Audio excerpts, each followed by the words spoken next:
Le premier épître de Jean, chapitre 2, verset 22, la Bible donne la définition de ce qu'est un antéchrist. Qui est le menteur, sinon celui qui nie que Jésus est le Christ?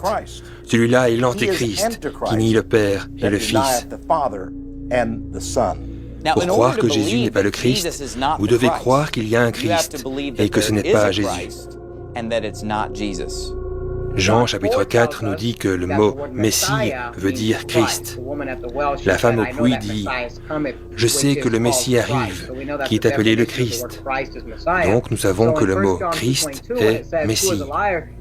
Donc, dans le premier épître de Jean, chapitre 2, verset 22, quand il dit « Qui est le menteur, sinon celui qui nie que Jésus est le Christ ?» Ce qu'il dit, c'est « Qui est le menteur, sinon celui qui nie que Jésus est le Messie ?» Quel groupe de gens croient qu'il y a un Messie et ne croient pas que Jésus est le Messie? Encore une fois, ce sont les Juifs. Voyons si je peux caractériser ceci correctement. En fait, la croyance juive sur Jésus, de toute évidence, vous ne croyez pas qu'il était le Messie. Et croyez-vous qu'il était juste un autre faux Messie dans une longue série? Oui, si la revendication était faite qu'il était le Messie, alors c'était un faux Messie. Jésus n'a jamais dit « Je suis le Messie ». Le peuple juif aurait été intéressé par le Messie. Ils attendent le Messie, ils veulent le Messie. Donc s'il avait eu plusieurs des caractéristiques réelles du Messie, ils se seraient intéressés à lui, et ainsi de suite. Il avait 12 disciples, ce n'est pas beaucoup. Vous parlez de la nation des Juifs avec tous ses savants, il ne les a pas gagnés à lui. Ils ne croyaient pas en lui. Pas du tout. Les chrétiens ont inventé l'idée d'un Messie recalé. Même s'il a été recalé, il est toujours le Messie. Nous rejetons cela. Si vous êtes recalé, alors vous n'êtes pas le Messie. Ils attendent toujours un autre Messie, et nous savons que cet autre Messie qui arrive, c'est l'Antéchrist. À quoi ressemble un Messie juif? Un roi très puissant qui permettra d'établir la paix et la bonne volonté sur la terre. Vous devez être en mesure d'établir la paix. La paix dans le monde? La paix mondiale. Lorsque le véritable Messie fera son apparition d'une façon tellement spectaculaire qu'il ne pourra pas être nié, alors tout le monde reconnaîtra qu'il est le vrai Messie. Dans le monde entier. Le monde entier, même les non-juifs, parce qu'ils attendent tous impatiemment le Messie. Donc, quand le Messie arrive, vous me dites que le monde entier croira en lui? Oui, le monde entier, parce que son objectif sera d'amener le monde entier à la bonne observance. Toutes les nations afflueront vers Jérusalem pour apprendre de lui. Il initiera une période de paix dans le monde. Le Messie aura un formidable charisme avec de grandes connaissances et capacités d'éloquence. Il sera également un grand guerrier. Il sera le défenseur des Juifs et il vaincra tous leurs ennemis de manière permanente. Si vous écoutez la façon dont les Juifs décrivent leur Messie, ils peignent un tableau parfait de ce que la Bible décrit comme l'Antéchrist. Il va conquérir le monde entier. Il va apporter la paix par la guerre. Il sera cru de toutes les religions dans le monde. Il va instaurer la paix dans le monde. Il va tous nous unir. Tant de chrétiens sont précieux, ils ne savent pas ce qu'ils font. J'étais à une conférence sur la prophétie en Floride et une dame m'a approché. Elle portait l'étoile de David. Je lui ai demandé pourquoi elle portait ça et elle me dit « Oh, eh bien, c'est si important que nous montrions notre soutien pour Israël. » J'ai dit « Comment montrez-vous votre soutien pour Israël ?» Elle dit « Je donne chaque mois de l'argent au Temple Mount Foundation. » Eh bien, c'est un groupe juif, et je dis « Ne savez-vous pas que le deuxième épître aux Thessaloniciens, chapitre 2, dit que l'Antéchrist ira dans ce temple se déclarer Dieu et au-dessus de tout autre Dieu ?» Elle dit « Eh bien, je pense juste que j'aide à accomplir la prophétie biblique. » J'ai dit « C'est vrai, vous aidez l'Antéchrist à venir. Qui voudrait faire ça? » Quand un homme vient et qu'il combat les guerres pour Israël, vainc les ennemis, construit le temple, c'est la paix sur la terre, le leader qui fera ça, nous serons tous à genoux devant le roi. Vous voyez ce que je veux dire? Qui que ce soit. Donc, selon vous, vous dites que c'est la seconde venue. Ok, nous disons que c'est la première venue. Écoutez, les Juifs sont prêts à accepter l'Antéchrist comme leur Messie, et maintenant on enseigne aux chrétiens qu'à la fin des temps, tous les Juifs croiront en Jésus-Christ. Et voilà, il ne faut pas être un génie pour comprendre ce que le diable fait ici. Quand les Juifs accepteront l'Antéchrist comme leur Messie, alors tous les chrétiens apostats le montreront du doigt et diront « Regardez, la seconde venue du Christ. Regardez, tous les Juifs croient en lui. » Quel est le but du diable avec l'Antéchrist? Parvenir à faire croire aux gens qu'il est la seconde venue de Jésus-Christ. Et comme toutes les autres fausses doctrines, c'est basé sur le fait de prendre un passage complètement hors de son contexte. Ils prendront la fin de l'Épître aux Romains 11, tout en ignorant complètement son début, et ils iront directement à la fin, directement au verset 26. Et ainsi, Israël tout entier sera sauvé. Et ils diront, vous voyez, c'est là, à la fin des temps, tout le monde en Israël sera sauvé. Ils vont croire en Jésus. Ils oublient que la Bible a juste fini de nous expliquer, dans l'Épître aux Romains 9, que tous ceux d'Israël ne sont pas d'Israël. Les descendants physiques ne sont pas le vrai Israël. Il dit, n'est pas juif celui qu'il est en apparence, et juif celui qu'il est intérieurement. Ce sont nous qui croyons en Jésus-Christ, qui sommes Israël. Comment pouvez-vous regarder une personne qui n'est pas sauvée et dire, ils sont Israël, alors que la Bible dit, tout Israël sera sauvé? Cela me dit que quiconque n'est pas sauvé n'est pas Israël. C'est l'Antéchrist, et non Jésus-Christ, qui unira les Juifs avec les faux chrétiens et avec toutes les autres religions du monde. Pour que l'Antéchrist juif puisse unir toutes les religions du monde, le diable doit convaincre le gros des chrétiens de voir les Juifs comme des compagnons de croyance, en dépit de leur rejet et leur blasphème sur Jésus-Christ. Des prédicateurs télévisés tels que John Hagee ignorent les enseignements pourtant clairs du Nouveau Testament et appliquent les promesses faites à Abraham dans la Genèse, chapitre 12, versets 1 à 3, à l'Israël moderne. Ils rejettent le Christ. Quiconque défend le point de vue biblique que les Juifs ne sont plus le peuple élu de Dieu est immédiatement étiqueté par les médias comme antisémite. Israel's fight is our fight. We are one. We are united. Le combat d'Israël est notre combat. Nous sommes un. Nous sommes unis. Nous ne serons pas découragés. Nous ne serons pas vaincus. Nous ne serons pas intimidés. Nous ne nous essaierons pas. Nous ne serons pas silencieux. Nous sommes le pire cauchemar des antisémites du monde et la victoire sera la nôtre. Si vous n'êtes pas solidaire d'Israël et des Juifs, alors je ne serai pas solidaire avec vous. Merci et Dieu vous bénisse. Nous sommes solidaires du peuple d'Israël. Je vous demande de me rejoindre, tous les chrétiens, tous les juifs, tous les Américains aimant la liberté, pour demander que ce président et le Congrès fassent tout ce qui est nécessaire pour éradiquer le maléfique Daesh et l'islam radical de la face de la terre. Il est temps d'agir maintenant. And I will bless them that bless you, and curse him that curses you. You don't want to be an enemy And of in Israel. you shall all families of the earth be blessed. Yes, amen. Vous êtes pour elle ou vous êtes contre elle. Vous êtes l'un des deux. L'homme, l'Église, la nation qui bénit l'État d'Israël et le peuple juif sera béni au-delà de toute espérance. Bénir Israël ne veut pas juste dire « Eh bien, je te bénis ». Vous devez être solidaire avec eux quand ils en ont besoin. Bien sûr, la Bible dit dans le deuxième épître de Jean, versets 9 à 11, que quiconque transgresse la doctrine de Jésus-Christ et ne lui demeure point fidèle n'a point Dieu. Celui qui demeure en la doctrine de Christ a le Père et le Fils. Si quelqu'un vient à vous et qu'il n'apporte point cette doctrine, ne le recevez point dans votre maison et ne le saluez point, car celui qui le salue communique à ses mauvaises œuvres. Et que faites-vous quand vous souhaitez à quelqu'un que Dieu lui apporte le succès? Vous les bénissez.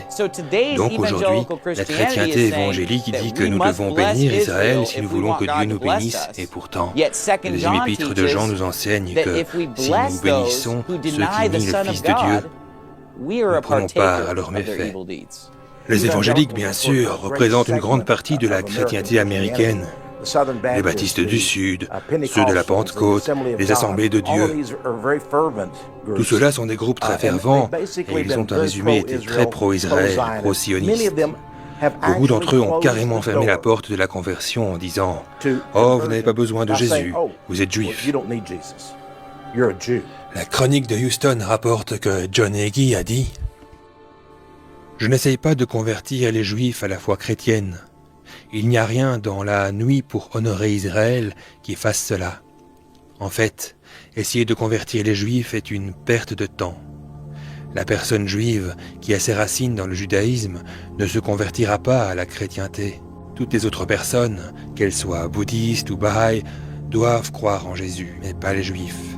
Les Juifs ont déjà une alliance avec Dieu qui n'a jamais été remplacée par la chrétienté. Et en réalité, c'est la chose la plus antisémite que vous pourriez dire. N'évangélisez pas les Juifs. Cela aura pour effet de les envoyer en enfer.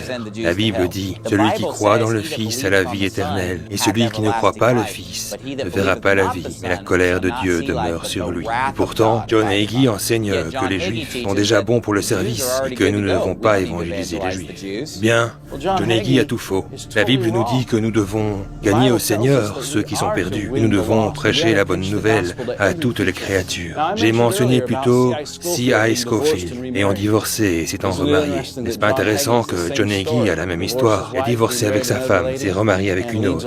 Il dirige une grande église pentecostale et met l'emphase sur Israël jusqu'au point de l'idolâtrie. Libre, libre les frères. Donnez louange et gloire à la maison du Seigneur. Des 18 000 personnes appartenant à son église à San Antonio, Texas, jusqu'aux 99 millions de foyers qu'il dit regarder chaque semaine son émission télévisée et radiodiffusée, John Hagee a construit un empire diffusant l'évangile d'Israël avec des évangéliques de par le monde. Et en tant que leader du CUFI, son pouvoir s'étend du pupitre à la politique. John Hagee est un faux prédicateur, blasphématoire, qui enseigne que Jésus-Christ n'est pas venu sur terre pour être le Messie. Pour la défense d'Israël, ébranlera la théologie chrétienne. Il prouve par l'Écriture que le peuple juif en tant que tel n'a pas rejeté Jésus comme Messie. Il prouve aussi que Jésus n'est pas venu sur terre pour être le Messie. Il prouvera qu'il y avait une conspiration entre Rome, le haut prêtre et Hérode pour exécuter Jésus en tant qu'élément d'insurrection trop dangereux pour vivre. Puisque Jésus a refusé par ses mots et gestes de prétendre être le Messie, comment les Juifs peuvent-ils être accusés de rejeter ce qui n'a jamais été offert? Lisez tout cela dans cet exposé choquant pour la défense d'Israël. Ce dernier livre du pasteur John Hagee est destiné à générer des discussions animées parmi les chrétiens du monde. John Hagee n'est pas un baptiste indépendant, ni un croyant de la version King James de la Bible. Donc beaucoup de gens qui regardent ce documentaire diront « Pas grave, il n'est pas des nôtres ». Eh bien, que dire de Sam Gipp, qui il y a juste un an prêchait dans une église dans le Idaho et dit, je vais presque le citer mot à mot, « Vous savez ce que je n'appellerai jamais Jésus, je n'appellerai jamais mon Messie. Vous savez ce que je n'appellerai jamais Jésus, je n'appellerai jamais mon Messie. » Savez-vous pourquoi? Vous dites, eh bien, il est le Messie. Il n'est pas votre Messie. À moins que vous ne soyez un Juif, il n'est pas votre Messie. Êtes-vous du stock des gentils? Alors, on ne vous a jamais promis un Messie. Je suis désolé, mais Sam Gipp a tort. Il est peut-être populaire parmi les baptistes indépendants, mais c'est faux. Que ce soit de Sam Gipp ou de Peter Ruckman ou de quiconque. La parole de Dieu est la parole de Dieu. Et nous ne permettrons pas, que ce soit Scofield ou John Hagee ou notre pasteur favori ou notre professeur favori, d'influencer ce que l'Écriture dit vraiment. Jésus-Christ est le Messie. Il est mon Messie. Il est le Messie de tout le monde. Hagee ajoute dans la Houston Chronicle, « De nombreux théologiens chrétiens sont antisémites parce qu'ils disent que l'alliance avec les Juifs est révolue, que les Juifs ont été remplacés par la chrétienté et qu'Israël ne mérite pas le soutien américain, financier et militaire. » Non seulement les sionistes chrétiens, comme Hagee, enseignent que les chrétiens doivent supporter Israël, ils exigent aussi que le gouvernement américain soutienne Israël militairement et financièrement. Et parce que les chrétiens évangéliques constituent une grande partie de la populace votante, les politiciens font leur devoir et vont en Israël prier au mur des lamentations.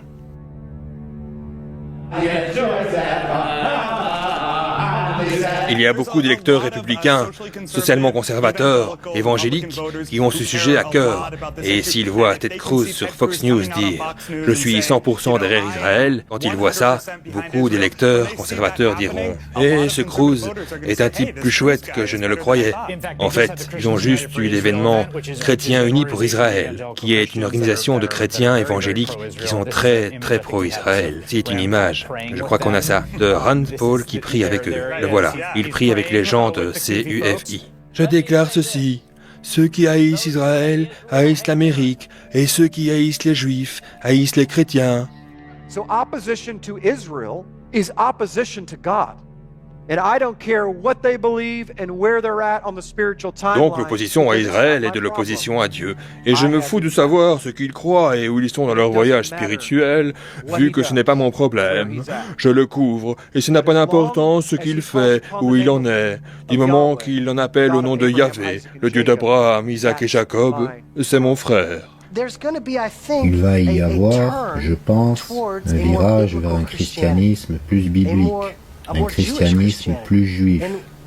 Et les frontières entre nous, qui étaient « Oh, ceux-là sont chrétiens, ceux-là sont juifs », vont être « Oh, ce sont comme nos frères ». Israël est reconnaissant pour le soutien du peuple américain et des présidents américains, depuis Harry Truman jusqu'à Barack Obama. En fait, je suis fier de dire qu'aucune administration des États-Unis n'en a fait plus pour la sécurité d'Israël que la nôtre. Aucune. Ne laissez personne vous dire autre chose. C'est un fait. Nous reconnaissons le droit d'Israël de se défendre et que c'est juste pour l'Amérique d'être à vos côtés. Donc, le temps pour l'Amérique de suivre le conseil du sénateur Joseph Lieberman est d'envisager une frappe militaire anticipative contre l'Iran pour prévenir un holocauste nucléaire en Israël et une attaque nucléaire en Amérique. Dans 2 Chroniques 19, un roi croyant du nom de Josaphat, roi de Juda, allait aider Israël militairement.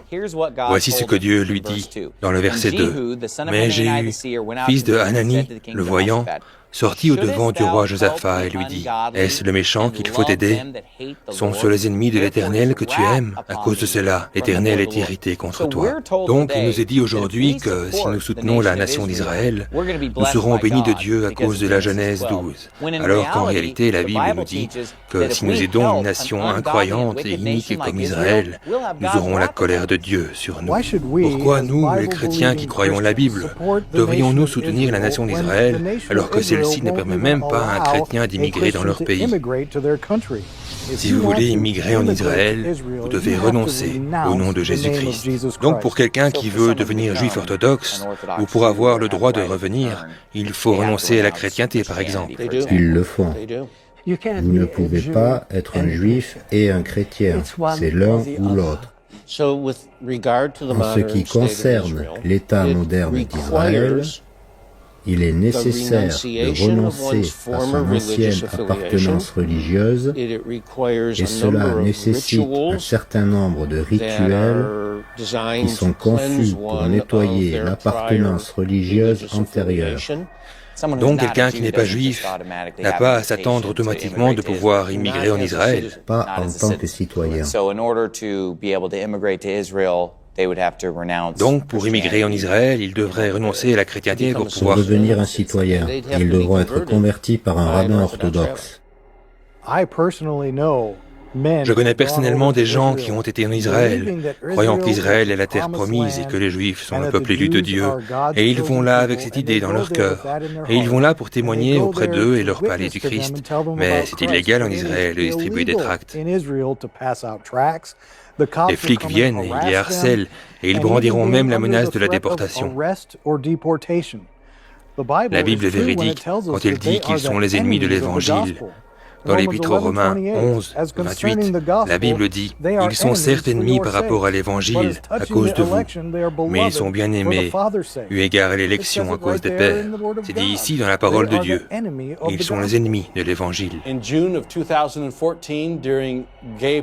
En juin 2014, pendant le mois de la Gay Pride, l'ambassade des États-Unis arborait le drapeau américain et sous le drapeau américain, ils ont hissé le drapeau de la Gay Pride. Depuis plusieurs années maintenant, Tel Aviv a été élu en tant que cité gay numéro 1 dans le monde parmi les communautés gays elles-mêmes.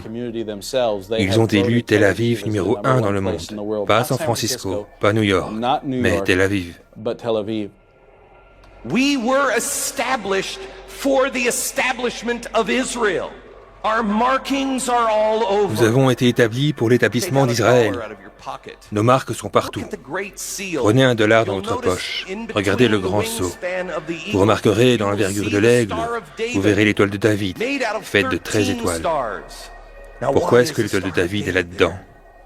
Autour de cette étoile, le nuage et la gloire Shekinah éclatent, symbolisant la gloire Shekinah qui était au-dessus du tabernacle. George Washington a dit « Je veux que ce soit sur le dollar pour que les gens reconnaissent la contribution que le peuple juif a fait aux États-Unis d'Amérique. » Non seulement on enseigne aux chrétiens d'aujourd'hui d'être pro-juifs et pro-Israël, mais en plus, d'étranges doctrines du Talmud et de la Kabbale s'insinuent dans les églises et sont présentées comme des doctrines chrétiennes. Par exemple, de nombreux pasteurs utiliseront le terme « Shekinah », comme si c'était quelque chose de l'Ancien Testament, alors qu'en réalité, c'est un mot qui n'est jamais retrouvé dans la Bible, pas une fois. Donc la Shekinah fait référence à la présence divine. Et c'est un mot féminin en fait, ce n'est pas masculin. Par exemple, si Moïse de Léon avait sorti que « j'ai eu l'idée que Dieu est une femme », il se pourrait que ça ne soit pas très bien passé. Mais maintenant, il a dit que l'ancien rabbin Shimon nous enseignait à propos de Shekinah, la moitié féminine de Dieu et de sa romance avec son partenaire divin, le Saint béni soit-il. Donc, il y a une croyance que Dieu pouvait être à la fois mâle et femelle. The Shekinah is the indwelling presence of God in the universe. It's what emanates from the being of God. La Shekinah est la présence de Dieu demeurant dans l'univers. C'est ce qui émane de l'être de Dieu. Mais pour les Juifs, Shekinah et Dieu sont une seule et même chose. Et il est presque interdit de les séparer. Dieu se manifeste lui-même ou elle-même tout simplement sous la forme de l'inspiration de la Shekinah. Shekinah est quelque chose qui fait partie du Talmud, quelque chose qui fait partie du judaïsme, pas de la chrétienté. Et pourtant, combien de prédicateurs baptistes ont utilisé cette phrase, la gloire Shekinah, dans l'Église, et ce n'est même pas scriptural. Mes amis, nous devons saisir ceci, que la gloire Shekinah est en nous. Cette présence dont nous avons parlé, cette présence qui est venue dans cette pièce supérieure aux disciples, la gloire Shekinah, c'est en nous en tant que croyants. La Bible est claire, de la Genèse à l'Apocalypse, que Dieu est masculin et non féminin. Si vous enseignez que Dieu est masculin et féminin, vous avez un Dieu différent. La Bible chrétienne enseigne que l'homme fut fait à l'image de Dieu. Et dans le premier épître aux Corinthiens, la Bible dit « Car pour ce qui est de l'homme, il ne doit point couvrir sa tête, vu qu'il est l'image et la gloire de Dieu. Mais la femme est la gloire de l'homme. » Donc, selon 1 Corinthiens 11, l'homme ne doit pas couvrir sa tête, parce que l'homme est à l'image de Dieu, contrairement à la femme. C'est pourquoi, même dans la Genèse chapitre 1, verset 27, la Bible dit « Dieu donc créa l'homme à son image. Il le créa à l'image de Dieu. Il les créa mâle et femelle. » Ils furent créés mâles et femelles, mais l'homme fut créé à l'image de Dieu. Qu'est-ce que ça signifie d'être à l'image de Dieu? Ressembler à Dieu. Quand Jésus marchait sur la terre, il était un homme et Dieu le Père est masculin. C'est un enseignement blasphématoire du mysticisme New Age qui vénère la planète Terre en tant que mère, et l'esprit femelle, et la déesse, et la Kabbale, et le New Age. C'est de là que viennent toutes ces choses. Ceci est la forme de la lettre Shin, à l'alphabet hébreu Shim. Une lettre très intéressante dans la langue. C'est la première lettre du mot Shaddai, la première lettre du mot Shalom et la première lettre du mot Shekinah, ce qui est le nom de l'aspect féminin de Dieu. Vis longtemps et sois prospère, image de Sirach, père de tout ce que nous croyons vrai. C'est super. Les gens ne réalisent pas qu'ils se bénissent l'un l'autre avec ça. Lorsque les chrétiens apprennent les informations présentées jusqu'ici dans ce film, beaucoup sont toujours accrochés à l'idée que les Juifs sont les descendants directs d'Abraham, Isaac, Jacob, et que le reste d'entre nous sont des gentils. Mais est-ce réellement si simple? La seule façon dont quelqu'un pourrait réellement prouver être juif serait par la généalogie. En fait, la plupart des soi-disant juifs d'aujourd'hui ne savent même pas de quelle tribu ils sont. Est-ce que les gens savent dans la communauté juive « Je suis des convertis » ou « Je suis de la tribu de Juda » ou « de la tribu de Benjamin » ou « de la tribu de... » En ce qui concerne la tribu, nous ne savons pas. Je ne sais pas à quelle tribu j'appartiens. Les seuls qui le savent sont les Cohen. Ils le savent parce que c'est transmis de père en fils. Parce qu'il y a encore certaines choses que les Cohen, les prêtres, certaines bénédictions qu'il a dit, et ainsi de suite. Donc ils ont gardé leur lignée, ils la connaissent. Moi-même, je n'ai aucune idée d'à quelle tribu mes ancêtres appartiennent. Et vous dites que probablement la plupart des Juifs ne connaissent pas leur tribu. Personne. Cela n'a pas été préservé. Aujourd'hui, ce n'est pas du tout important. Non. Si c'était vraiment important qui descend des tribus d'Israël ou non, alors pourquoi Dieu nous dirait-il d'éviter les généalogies? La Bible dit dans Tite 3:9 que nous devons éviter les généalogies. Le Nouveau Testament est très clair, ça n'a aucune importance, d'où vos ancêtres physiques proviennent. En Christ, il n'y a ni juif ni gentil. La Bible dit clairement, il n'y a pas de différence entre le juif et le grec. Dès lors, pourquoi pensons-nous aujourd'hui qu'il y a une différence entre le juif et le grec? Et on pense que quelque part, si quelqu'un descend d'Abraham, d'Isaac, de Jacob, qu'ils sont automatiquement le peuple élu de Dieu, qu'ils croient en Jésus-Christ ou non. Ils peuvent être circoncis dans la chair, mais la Bible dit que c'est la circoncision dans le cœur et dans l'esprit qui fait de vous un juif aux yeux de Dieu. Dans le premier épître à Timothée, chapitre 1, verset 4, la Bible dit « Et de ne pas s'attacher à des fables et à des généalogies sans fin ». Gardez cette phrase à l'esprit, qui engendre des disputes plutôt que de l'édification de Dieu par la foi. Je t'y exhorte encore. Et dans Tite, on vient de l'entendre, éviter les généalogies. Ici, il dit d'éviter les généalogies sans fin.